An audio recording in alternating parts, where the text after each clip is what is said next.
pohoda mindu samindu eddiye dunu hiyamora mua passe elawne navatinako den tissa tissa kiwe navatinako den tissa tissa kiwe ඉස්සරපා රණී තමයි කියන්නේ නවතින කියලා 30ට 30 නැවතුන්නේ මේ මකුලක් කතා කරනවා මේ මොකද කියන්නේ නවතින 30 කිව්වා 30 නැවතුන්නේ 30 කියා ඒක වෙනසක් නෙපා දැන් ඔය එතකොට දැන් දෙවෙනිව දැන් කවුද විනිශ්චය මල්ලි හිටියේ ඒවට ගොඩක් කට්ටිය හිටියා ගුණතිලක මහත්තයා ගුණතිල මහත්තයා එයා හිනාලකුවා ඕකේ එයා ඉතින් ඔක්කොම ගල හිනා වෙලා ඔක්කොම ඕකේ කළා දෙවෙනි වටේට ලේඩිස් ලයිට් යද මේෂ වල මොකද ඉතින් ඇන්ටි ඇඬුවා ඇන්ටි මොකද ඔව් එයා කොහොමදයි ඇත්තටම හොඳයි කිව්වා මම යාට කියන්න දුන්නේ නැහැ දෙවෙනි වටේ කිව්ව මොකද දෙවෙනි වටේ මව්ගුණ ගීතයක් මම කිව්වා ඒක හැංගෙ දැනෙනවා මව්ගුණ ගීතේ කියන එක මිනිස්සුන්ට දැනෙනවා අම්මපමගේ හදපතුලි ගලනවා ආලේ අම්මපමගේ හදපතුලි ගලනවා ආලේ හරියට කැලණි ගඟේ මාමූතට ගලනවා වාගේ නල් ඇයි අම්මා මතක් වුණා ඒක එමම අම්මපමගේ කිව්වම යකෝ ඒක මව්ගුණ ගීතයක් නේ අම්මපා කියලා තාත්තට කියනවා පාප්පට කියනවා අම්මපා කියන්නේ අපට අපි ඒ කාලේ මම මේ කිව්වේ යකඩ කඩුව අතට අරන් එන විට රුදු ගහලය මරණට බය වී අයියා මලඟට පැන ගියා ඒ රජාගේ ක්‍රූර ගතිය වීරලෙයින් පෙන්නලා මතුම වණ්ඩෝරගේ හිස කඩු පහරින් වෙන් කළා මන්වෝ දැන් මතු බණ්ඩාර කිස තවසරයක් කපන්න දාද දෙක සැරයක් කැපුවානේ දැන් ආයෙම අපිට බලන්න සංගීත සම්දර්ශන වලට ඒ සින්දුව කියද්දි නටන්න එපා ඒක නටන සින්දුවක් නෙවෙයි අපි ඕවටද නැටුවේ අපි නැටුවා අපේ මම නම් පෙරි තරුණිය අපි නැටුවේ කාතිවත කෙලෙස් කලා ඇගේ නඩුවක් ඉනිබෙනෙක් වගේ අපිට වෙදන්නේ එම්මතුණා ඒ ගීතේ අන්දේ අපුණු ආව අනන්තරේ දීතියට අහක්කන්තරේ අපි යනවා ගුවන්යානේ වැදිලා මරුණා ඒක අපිට වෙදන්නේ පොඩ්ඩ ටික නටනවා අපිට මොනාරි නටන්න දුන්නොත් ඒ කියන්නේ මොනෝ ಜಾති කීයට හරි නටන්න જાතු මේ රටේ දැන් මිනිස්සුන්ට සින්දු වැඩක් නැහැ කකුල් දෙකට තමයි සින්දු හදන්නේ ඕකයි මේක තමයි තියෙන පරහ සතුටුයි මේ කොල්ලෝ මේ ගම්පලාට කොයි කොල්ලෝ මම පානදුරේ පානදුරේ අම්මා පානදුරේ සුනාමි එනකොට කොල්ලන්ගේ තියෙන සුනාමි එනකොට මම නානවා මොඩි તો එහෙම ගෞරව දාලා කතා කරනවට කැමති. ඇයි මොඩි? ඈ මොකද? නෑ ඉන්දියාවේ අගමැතිටත් ඕමනේ කතා කරන්නේ. ඒ වගේ මටත් ඒව කියනවා මට නිකන් අර මෙහෙම හැත්තේ වගේ එකක් අදින්න හිතෙනවා. මොඩියෝ දැන් පළවෙනි රැල්ල එනකොට එහෙම නනා ඉන්නවද බම් මිනේ? ඔය සුනාමි එනකන් නොනා ඉන්නද කියන්නේ අපේ රටවල කවද්ද එන්නේ කියලා. හරි දැන් ඒක හරි පළවෙනි රැල්ල දැන් පොඩ්ඩක් එහාට ගියානේ ඔබ සුනාමියේදී. දැන් දෙවෙනි රැල්ල එනකොට මොකද? එතකොට සබංගා. යකෝ මාගෙට නෑව තෙම්බිරිස්ලා වැදෙනවා. යකෝ මූදේ ගන්නකොට සබංගානවද? කොයි මොනවද බං මූදේ නෑ. නැත්නම් නෑව කියලා කිව්වේ. නෑවේ නුවරඑලි ට්‍රිප් එකක් ගිහලා සුනාමියාවේ මේ. ඒක කොහොමද? ට්‍රිප් එකක් ගියා. එතකොට අම්මා කිව්වා ටීවී එකේ පෙන්නනවා සුනාමි කියලා එක වරෙන් බලන්න කියලා. අපි ඇවිල්ලා බලනකොට අපේ මහගේ මේව ගාගෙන ගියා. මහගේ මුදලියා මේම ගියා. පට්ට පාඩුයි වැඩේ. එන පාඩුවක් නෑ. ඇයි? මොකද මහගේ කඩන්නේ හිටියේ. ඒක කඩන කොන්ත්‍රාත් එකට පොට්ට ගාණක් කිව්වා. ඒකේ නිකම් ගියා. අනේ ලාභයි නේ. ඇයි ලාභ නැත්තේ? මොකද උළුවව ජනේන් ටික හොටෙල් එකකට විකුණන්න හිටියා. ඒකත් එක්ක නෙදී. එහෙනම් වැඩේ ඔය කියන විදිහට පාඩුයි. ඇයි? පාඩුනේ. මොකද මොරටුවේ ලීලෝඩ් එකක් ඇවිල්ලා අපේ වත් දෙන අතරට. එහෙනම් ඔය කියන විදිහට පුතා වැඩේ ටිකක් ලාභයිනේ. ලාභනේ. ඇයි? මොකද අක්කාව බන්දලා දෙන වෙලාවේ දෑවැද්දට කොට ලෝඩ් එක දෙන්න උනානේ. අපේ අක්කා හොද්ද බැලුවම් බතපේ. එක කකුලක් මාතර අනිත් එක මාතරේ. ආපු එක කොට ලෝඩ් එක දිහා බලන් අක්කව ඕකේ කරා. දීලා දැම්මා. ඉතින් වැඩේ ගියා. නෑ පාඩුවේ. පාඩුවේ කියන්නේ මට මොකුත් නැතු වුණානේ ඉතින් මට හෙලෝ. ඔව්. නෑ. ඔව්. හරි නෑ එනවා පොඩි හරි මං හරි වෙනවා හරි ඕකේ. නෝනානේ කතා කරේ. හරි. නෝනානේ කතා කරේ. නෑ මගේ යාළුවෙක් කතා කරනවා. ආනේ යන්නේ. හරි. නෑ බකාන්නේ නෝනා කියලා. කොයි ලොක්කත් දෙකට නැවෙනව නම් නෝනා තමයි කතා කරන්නේ. ඔය ගොඩාක් ලොක්කෝ දෙකට නැවෙන්න බැරි නිසා නිකන් සමාජයේදී ඔළුව නවනවා. සුදා ඔය අපේ ගානේ බඩ ගාගෙන එන්නේ. බඩ ගාගෙන මන් ළඟට එන්නේ මං ගෙදර ගියා. ඒ තමයි මං ගෑනිට බය නැති පිරිමියෙක් දැකලා නැහැ ඔය ෆස්ට් ටයිම් දැක්කේ. ගෑනි බඩ ගාගෙන ඇවිල්ලා රත්තරනේ බත් කන්නේ නැහැ කියනවා. නෑ බත් කන්නේ කියන්නේ. එහෙම කියන්නේ. නන්නනේ ඔය එක එක රාජ්‍යත් එක පොඩ්ඩක් වැඩි වුණා මං ඉන්නේ ඇඳයට. ගෑනි බඩ ගාගෙන කො එළියට එනවා තොට පොඩ්ඩක් ගහන්න තෝ එනවා කියලා බඩ ගාගෙන එන්නේ. එයා එන්න වෙනවද? ඔව් නේද ඇඳයට දෙවෙනකොට බඩ ගන්න වෙනවා. ගෑනු කියන්නේ ඉතින් අනිත් කෝච්චි වගේ જાතියක් අප. ඒයි මොකක්ද ඒ කිව්ව ජරා කතාව? මොකක්ද ඒ කිව්ව උප්ප කතාව? සාහිත්‍ය කියලා දෙයක් ඇහි ගෑවිලාවක් නැද්ද? සාහිත්‍යයක් නෑ. ඔය ඉස්සර කවියෝ කිව්වේ ඉංගසුංග ගත හැක මිදින කාටද කාන්තාවගේ. ඔය ඉංගසුංග ගත හැක මිටින කසාද බලින්න කලින්. කසාද බැලුවාට පස්සේ බුල්ඩෝසරේ වගේ ඔබ බදන්නේ. ඉතින් පිරිමිත් එහෙමයි. බඳින්න එනකොට එනවා 6 පැක් දාගෙන බැඳලා මාස 6 යනකොට 6 පැක් එක පැක් එකට එනවා. ඒක ෆැමිලි පැක්. මාපට අඟිල්ල දකින්නෙත් නැහැ ඉඳලා හිටලා. අනිත් ඒවා ඉතින් ගෙදර ලොකු කණ්ණාඩියක් තිබ්බොත් තමයි. මම මේ කිව්වේ ගෑනු සහ මේ කෝච්චිය අතර මහා සම්බන්ධයක් තියෙනවා. පිස්සුද යකඩ ගොඩකුයි මෙච්චර සුන්දර ලාලිත්‍ය පිරි කාන්තාව කොහමදන්නේ ගලපන්නේ? ඒක හේතුව කවදාවත් දැන් ඔයා හිතන්න කෝච්චි වලට දාලා තියෙනවනේ පිරිමි නම් කෝච්චි වලට දාලා තියෙන්නේ ඔක්කොම සමුද්‍ර දේවි යාල් දේවි උඩරට මෙණිගේ හොඳට වීඩියෝ කරලා දානවා හැටි YouTube එකේ. ෂෝ අපිට ඊට පස්සේ වැඩේ නැති වෙනවා. ඒක තමයි කරන්නේ. යාල් දේවි ඔබ කරගන්න සමුද්‍ර දේවි උඩරට මෙණි වැඩ ටිකක් වැඩි ටිකක් තව ටිකක් කරගන්න ඕනේ. යාල් දේවි සමුද්‍ර දේවි උඩරට මෙණිගේ නා රුහුණු කුමාර නයන කුමාර නයන කුමාර තව පොඩි එකක් දානවා. එහෙම සමාද හදිස්සි වැටෙන්න දිනුනා. කවදාකවත් පිළි දැන් දාලා දිනවද? සමන්ත ප්‍රියන්ත සනත් මේ එහෙම දාන්නේ තියෙන එකක් තියෙනවා. පිරිමි නමක් තියෙන එක කෝච්චියක් තියෙනවා. එකක්. තියෙනවා මට. කොයිද? මට ඇවිල්ලා තියෙනවා. නෑ පිරිමි නම. ඇයි ඔය දුරන්නේ ඉන්ද්‍රසිරි කිය? ඉන්ද්‍රසිරි නෙමෙයි අපෝ කි ඉන්ද්‍රසිරි. නගරාන්තර දුම්රිය. අරගොල්ලෝ කියනකොට තේරෙන්නේ නැහැ නේ ඉන්ද්‍රසිරි මේකවත් එහෙමද කියන්නේ. බාලෙටන කියන්නේ මම දැකපු අන්තිම සවුත්තු දැන. බොරුමනේ කියන්නේ. ඒගොල්ලෝ කියනවා පළවෙනි වේදිකාවට දැන් පැමිණේ කෝච්චිය නම් මිනිස්සු ඉන්න ඕන රේල් පාරේ. වේදිකාවට කෝච්චිය එනවා නම් මොනේ කාඩයකෝ වේදිකාවට වෙලා ඉන්නේ. බඳින්න ඕන රේල් පාර.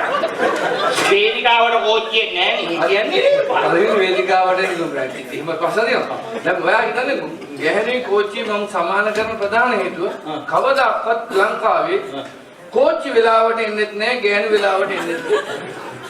දැන් බලන්න මගේ ගෑණි මම මේ කියන්නේ පුතා 6:38ට මාමන්ටි ගෙනල්ලා පෝරුවේ මං ඉන්නකොට ගෑණිව තල්ලු කරා මම පොඩ්ඩක් එහාට ගිහලා පුන් කලසත් ඇතුලේ පුන් කලස වෙනට වැට්ටක් කඩලා ගියා පෝරුවේ පුන් කල ඒ වෙලාව විතරයි ආවේ 6:38ට පෝරුවට නගින වෙලාවේ ආයි කවදාවත් ආවේ ඒ වෙලාවට ආවන්ට හරි ගමන්නේ මොකද අපි එහෙම හිතන එක වැරදි අපි කලිසමකට බැස්ස ආවා ඒගොල්ලෝ කීයක් පැක් කරන්නේ හිතන්න අපි අනිත් පැත්තේන හිතන්න මොකටද ඒගොල්ලෝ එහෙම හොඳ ලස්සනට අඳින්නේ මන් දන්නේ අපිට පේ අපි වෙනුවෙන් එච්චර දුක් විඳින මිනිස්සුන්ට එහෙම පාස කරන එක වැරදි දැන් මොන අඳින්නවද ඒ ලස්සනට ඇඳලා આવොත් නියම දැන් අපි ගෙදර යනකොට අපේ නෝන්ලා ඉන්නවා අම්මා පාර උදේ යනකොට දැක්ක අර වහන්තරාව පිටින් ආවද කිව්වා ඇයි ගෙදර ආවේ වගේ හැඟීමක් එනවා නම කොහේ හරි යන්න පිටත් වෙනකොට ආයි try කරන්න හිතෙනවා. ඒක ලස්සන. ඒක දිහා සුදුවත් මොකද අඳින්නේ? දැන් මට කියන්නේ දැන් පුංකලසත් බිඳගත්ත ඉන්න දන්නා ඉතින් මනමාලි මොකට සුදු අඳින්නේ? ගොඩක් වෙලාවට මම සුදු පාට ගොයින් වේගයට තමයි දැන් කහ පාට වෙන රතු පාට වෙන අඳින්නේ. ඇයි ඇත්තට සුදු පාට හුරුවට තමයි මනමාලිය අඳින්නේ. ඇයි දෙකි. බෝරුවෙන් සිංහලද විඳගෙනත් ඒක දාන්නේ. බෑන්ඩේ අපලේ අපල දීලට. කාන්තා එයාගේ විවිතුරු බව. එයාගේ අනාගතයේ සුරක්ෂිත බව. එයාගේ අලුතින් අනාගතයක් ආරම්භ වෙන දවස. මේ සංකේතවත් කරන්න තමයි සුදුවන්නේ. අනාගතේ ආරම්භ වෙනවා. ඔව්. ඒක තමයි එහා පැත්තේ කාලකණේ කළු අඳින්නේ නේ. ඔව්. අර මනමාලයාගේ නුගේ අනාගතේ විවරණේ ඉතින් ඒක සමහර බුදුමත තනිකරව ඉන්නේ. ඒක ඒ තනිකර ඉන්නේ කොහොමද? මේක මම කරදරේ. අනිත් එක තමයි ගෑනුයි කෝච්චි සමාන එකම හේතුව. අව කම් කරච්චලේ වැවම කෝච්චියක්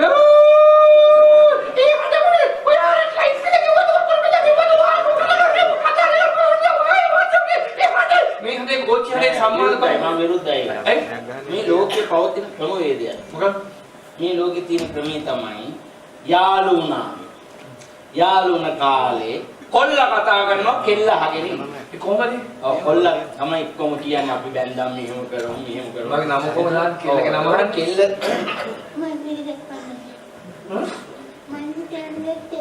ඇහුන්නේ. ආයි ආන්නේ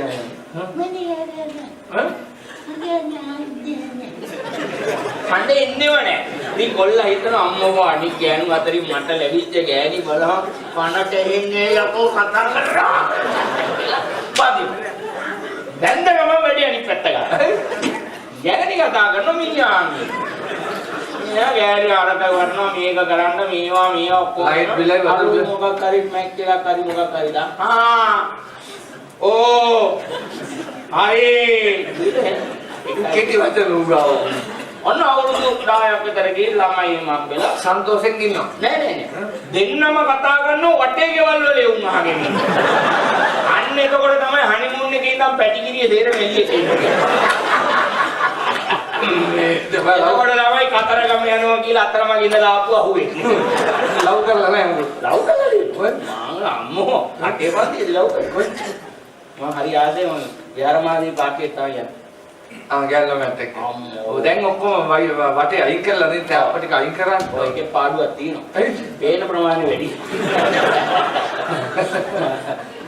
ඒක කියන්නේ ඒ දවස්වල අපි පාන්දර නෑ. ඉතින් මම හරි ආසයි දෙක් පාන්දරේ. ඔව් ගෑල්ලම මොකද ආසයි? ගෑල්ලම මමයි ආසයි. මොකද මම හරි ආසයි පන මත පිනිවෙట్లా තිනව බලන්න. ඒ වාක්‍ය නැවත කියන්නකො. පන මත පිනිවෙట్లా තිනව බලන්න. මොන නෑන්ද දේව. අනකොල නයන්නේ. පාක්වල වෙන නයනු දැකලා තියෙනවා. මේක නිකනුත් ඉඳලා නෑ වගේ. ඔයාලා කියන්නේ ගිහිල්ලා වාඩිනවා සේපාලිකා ගාක්කය. ඔව්. අරුණලා. ඔව්. පිනි වැටෙන. ඔව්. මල් වැටෙන. ඔව්. කොළ වැටෙන. ඔව්. කුරුළු පියාටු වැටෙන. ඔව්. මිනිස්සු වැටෙනවා. මිනිස්සු වික්ටෝරියා පාර්කේ කොයිද මිනිස්සු එකන්නේ? කපල් දිහා හැංගිලා බලන් ඉන්නේ උන් අතු කඩාගෙන කපල් එක මුලට වැටෙනවා. ලිස්සලා වැටෙනවා ලිස්සිය කොහොමද නන්දා? ලිස්සලා වැටෙනවා. අනිත් කාරණා. ඔව්. කාන්තාව සහ ස්ත්‍රිය කියන්නේ කෝච්චි අතර තියෙන ප්‍රධාන සමානකම. කෝච්චියේ අයිතිකාරයෝ කියන්නේ කෝච්චිය වගකීම දරන්නේ ගාඩ්නේ. ගාඩ් තමයි කොළ පොඩිය දානවා, නවත්තනවා, රතු පොඩිය රැයට රාම්පුව දානවා. ඔහුගේ බල පරාක්‍රමයේ තමයි කෝච්චියේ තියෙන්නේ. ඔව්. ඒ වුණාට එලවන්නේ වෙන ඩ්‍රයිවර් කෙනෙක්. ඔය ඉතින් ඒක ජාතික සේවයක්. මට තමයි අයිති කියලා ඉඳලා හිටලා කොළ කොඩියක් ලාම්පුවක් දදා තිබුණොත් එන්ජින් එහෙමම සවුත් වෙනවා. ඌ පදින්න නැත්තම් පුළුවන් එකේ කඩි පදින්න ඕනයි. අහක යන්න දෙන්න පුළුවන් ජාතික ධනිය. ඒක මම කියන්නේ ලොකු දෙයක්. ඒක ජාතික දෙයක්. අවසාන දෙකදී කෝච්චි සහ ගෑනු අතර තියෙන සම්පූර්ණ සමානකම. හොඳට මහා ගන්න. හොඳට අහගන්න. කෝච්චි සහ ගෑනු දෙපැත්තෙම නගින්න බැයිද පුළුවන්. ලොක්තර ගන්න. රෝඩට ගන්න බා. රෝඩට ගන්න බා. හරි අපි මේ වැඩේ කතා කරමු. මට මේ මොකද මගේ මේ ව්‍යාපාරික වැඩ වයින් තියෙනවා. මට මේ චන්දීප් ඕනයි කියලා දැම්ම තමයි පුතා. මට ඒව අදාළක් නෑ. අයියෝ මෙච්චර ඉඳ උඩ ගන්න. කණින් නාකලා මට ඔයත් එක්ක මේ මට පොඩ විනෝදයක වගේ මම ටිකක් කතා කරගන්නේ කරුණාකරලා යන්න. අනේ එහෙම කරන්න එපා මාමා. ඔව්. එහෙම කරන්න එපා මාමා. මොකද මාමා මේ මාත් එක්ක මේ මාමයි බෑනයි කියලා මගේ සුදු මාමන්ට බුද්ධ සරණ කරන්න හදන්නේ ඈ මාමා කියන්නේ මොකද මට නෑ කියන්න වෙනවා ඉස්සර. ඇයි ඒ? නෑ මං ඔහෙගේ දුවේ බඳින්න ඉන්නේ. ඔහෙගේ දුවේ බැඳම ඔහෙ මාම වෙනවා මම බෑන වෙනවා ඒක නම් නවත්තන්න බෑ සක්කරේට. මෙතට ආවේ ඒක මගුලට යනවා. ඔව්. මට දරුවෝ 11 දෙනෙක් ඉන්නවා කෙල්ලොම 11ක් බං. බැඳපු කාලේ රස්සාවක් කළේ නේ.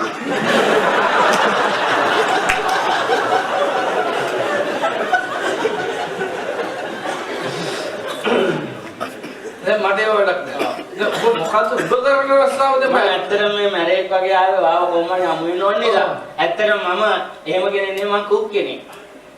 අහික් කෙනෙක්. නෑ කුක් කියන්නේ මොකද ඒක? උයන කුක්. ඒ මොකද කරන්නේ? ඇත්තම කියනවනම් මං කුක් කෙනෙක් කිව්වට මම එක සෙක්ෂන් එකක් බාර වෙන්නේ. මොකද කරන්නේ? මම තමයි පිටි මෝඩි අල්ලන්නේ. පිටි මෝඩි පිටි මෝඩි අල්ලන්නේ. හොඳයි නේද? පාද මොහොතට දෙන්න. ඔයාලා කියන්නේ දැන් මෙහෙම ඇත්තම කතන්දරේ ගෙවල් වල හැමෝම රොටි කනවනේ. හැමෝම රොටි කනවා. හැබැයි ඔය හැමෝටම තියෙන අමාරුම වැඩේ තමයි පිටි මෝඩි අල්ලන්නේ. අදලා දුන්නොත් කන්න ඉන්නෝ මෝඩි අල්ලන්න බෑ. බැඳපු අලුතනම් ඕනම් මාත් එක්ක නෝනා කිව්ව තැනින් පිටි මෝඩි අල්ලනවා. ටික කාලයක් ගියාම බැරිම තැන කිව්වොත් රොටියක් කමුද කියලා හෙට කමු. ඒ පැත්තට එනවා. එතකොට නෝනට ආසයි රොටියක් ආගන්න කියන්නේ. අන්න මගේ ජොබ් එකේ තැන්ට. කොහොමද මට කෝල් එකක් දුන්නද මං එනවා ආයි අල්ලනවා පිටි මෝඩිය මාසෙකට හරියන්න රොටි කත හැකි දිනපට. ඒක තමයි මගේ වස්තුව. බුරුදුනි කොහොමද? බුරුදුනා කියන්නේ මෙහෙමයි. පොඩි කාලේ මගේ ළඟ තිබුණා රබර් බෝල්. මම ඕක නිතරම මිරික ඉන්නවා. ඒක මට පුරුද්දට ගියා. පස්සේ බස් වල එහෙම යනකොට තේන කරදර වුණා. කරදර වුණා කියන්නේ ඔන්දොත්තරල ගැහුවා. ඔන්දොත්තරල ගැහුවා. ගානේ මේව මරන්න වටිනවා පොඩි. දැන් නෑ මට අත තියන් ඉන්න බැරි කමට ඊසරි අස්සෙන් අර දාලා බෙල් එක ඔබනවා. බෙල් එක නෑ මොකක් ඔබනවා කියලා දිතන්නේ. ඩ්‍රයිවර් කෙනෙකුත් ගාලා තියෙනවා. ඇයි? එයාගේ ඕන් එක. ඕන් එක ඔබලා. ඒ හරි පුරුද්ද මං කල්පනා කර රස්සාවක් ඇටියට ගියා. දැන් බලන්න රටේ ගොඩක් අය තියෙන මේක තමයි. හරියට පිටි මෝඩිය අල්ලගන්න බැරි එක. මම වෘත්තීය වශයෙන් කතා කරන ඕනම කෙනෙක් ළඟට ගිහින් මෝඩිය අල්ලලා දෙනවා. කොහොමද? ඒක තමයි ඒක ලස්සනට මේ වැඩේ හොඳට කරන්න ඕන. හැබැයි මුලදු හොඳට ගියාට පස්සේ මාර කේස් ආවා. ඇයි? අත වටේ බිබිරියා. බිබිරියා. අසනෝ. අර මේ ලෙඩ. ඒකට සමහරවල් කියන මේ අතේ ඕවා තියාගෙන නම් එන්න එපා පිටි මෝඩිය අල්ලන්න. අපේ බේසන් සවුත් වෙනවා රයියන්. කරන්න දෙයක් පස්සේ මට වුණා වැඩි. මට වුණා ග්ලව්ස්. දැන් ග්ලව්ස් දාලා අල්ලනවා පිටි මෝඩි ඕනේ. ඒක මට හරියන්නේ. ඇයි? ඒ ගණකවනේ ග්ලව්ස් දාලා පිටි මෝඩි අල්ලන එක කිසි ගතියක් නෑ. ඒ නොදන්න කම. ග්ලව්ස් එකක් නොදා පිටි මෝඩි අල්ලලා ඇඟිල්ලත් දෙකක් හැලිච්ච දවසට තමයි ඔක තේරෙන්නේ. අනිත් එක මොලේ තියෙන කෙනා දන්නවා දැන් ඇවිල්ලා තිනු ග්ලව්ස් එක දැම්මද නැද්ද හොයන්න බැරි තරම් සිනිදු ග්ලව්ස් එක. ඔයාට කියන්න මම සමහර දවසට ග්ලව්ස් එක දාලා 3 සැරයක් චෙක් කරනවා. දැම්මමද කියලා. දැනෙන්නේ තියනවද නැද්ද? අන්න ඉතින් ඇඟිලි වල ගා ගන්න ඕනෙත් නෑ, ලෙඩ හැදෙන්නෙත් නෑ. අගේට ජාතික සේවයක් කරලා පාඩුවේ ඉන්නවා. එහෙනම් ඉතින් කමක් නෑ. මොකද ඔය දැන් මට දුවගෙන කතා කරමුම මට මොකොත් කතා කරන්න දෙයක් නෑ. මට කියහන් කවුද කෙල්ල කියලා දැන් මට ළමයි 11 දෙනෙක් ඉන්නවා තාම කෙල්ලොක්ගේ ගඳ ගන්න බැරුව නෑ. උඹ ආපේක ලොකු දෙයක් පුතාවා. අර කමක් නෑ. ඔව්. කවුද උඹට මොකද උනේ? ඔව් ඒ කියන්නේ මෙහෙමයි මම වැඩට යනකොට තාප්පේ ළඟ ඉඳලා ඉස් කිව්වා. මම ඉතින් බැලුවා. බැලුවන් එයා මට කිව්වා ඔයා මට කැමති නම් yes 30 22ට SMS කරන්න. ඉස්ස් ගානේ නම් ඔය මද්දුම කෙල්ල. ඕකේ තමයි යෝගිගේ වැඩේ. වෙන්නේ තියා වෙන්නේ. යා කියන්නේ මේ ඩෙනිම් කලිසම ඇඳලා උඩ ටී-ෂර්ට් එක ගහලා දෙන්න. තාප්පෙන් එහා පැත්තේ හිටි තුන ටීම් පහල තියනවද නැද්දවත් දන්නේ නැහැ. තුන බලන්න අපේ තියෙන ප්‍රේමාන්විත බව තුන ටීම් පහල දැකලවත් නැතුව ලව් කරන්නේ. මට එක්ක මද්දුමි නැත්තම් දෙවෙනි එක. ඔය SMS මගුල කරන්නේ පොඩි එකයි. පොඩි එකකින්ද? එන පොඩි එකේ වෙන්නේ ඒ කියන්නේ ඔබ පොඩ්ඩක් විස්තරයක් කියන්න මෙතන මොකක් විස්තරයක්? ප්‍රේමයි මාමා කොණ්ඩේ මේම ගෙයි මං වගේ ලස්සනට. ඔච්චරනම් මේ ජරා වෙලා නැහැ. බොහොම ලස්සනට බලලා පාට කළා. එතකොට කනට කරාබු තුනයි. නානෙට කරාබුවයි. ඇහි බෙමට කරාබුවයි. දිවට කරාබුවයි. තොලට කරාබුවයි. මෙන්න මෙතන කුචි කුචයි ලපයක් තියෙනවා. මෙතන බල්ලපයක් තියෙනවා. ඒක හරි. එතකොට මෙතන බල්ලපෙ ඒක බොරු එකක් නේ ඇඳපු එකක්. එතන තියෙනවා. ටැටු. තියෙනවා ටැටු. ඔව් ටැටු එකක් තියෙනවා. මෙතන බල්ලපයක්. හරියට හරි. මෙතන ටැටු එකක්. ටැටු එකක් තියෙනවා. මෙතන බල්ලපයක් තියෙනවා. අයි දැන් දෙතු දෙයක් අයියෝ. හරි අම්මේ. අයියෝ. අයියෝ. 11ක් ඉන්නවා නේද? කවදා හරි ළමයෙකුට දෙන්න වෙනවා නේද ඔවා? දුවෙන් දෙනවා කියන එකට ඔහොම අඬන්න එපා. සතුටු වෙන්න. හොඳ බෑනකනේ ලැබිලා තියෙන්නේ. ඒ දුව නෙමෙයි. ඒ මගේ ගෑණි මම. අඳුර ගන්න ලැබීම සතුටක්. ඊට තමයි මට SMS එකක් ගහලා තිබුණා. අනේ මාව මේ කළු අවතාරයෙන් බේරගනින් රත්තරේ නේ. අනේ කලබල කරන්න එපා. මම අර තුනී ග්ලව්ස් දාලා ආවේ.